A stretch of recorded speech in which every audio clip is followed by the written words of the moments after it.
ఈరోజు దేవుని వాగ్దానము, నేను నీకు సహాయము చేయుదును.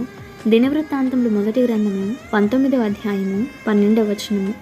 దేవుని వాగ్దానములు నిశ్చలమైనవి, అవి మారనివి.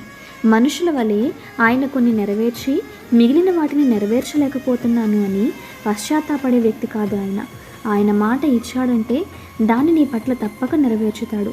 అవి జరిగినప్పుడు తానే నీకు ఇచ్చిన మాటను మరలా గుర్తు చేసి నేను చేశాను అని నీకు నిరూపించగలడు కూడా. ప్రభువు ఈరోజు నీకు ఇచ్చిన మాట నెరవేరదని సందేహపడకు.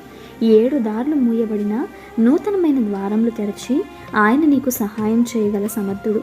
ఏమి చేయాలో తెలియట్లేదు అనే స్థితి నుండి అన్నీ సమకూడినాయి అని చెప్పే స్థితికి దేవుడు నిన్ను నడిపించగలడు.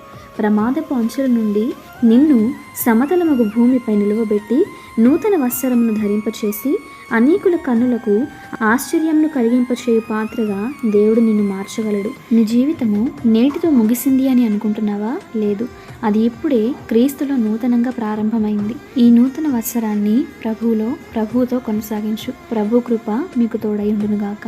ఆమేన్.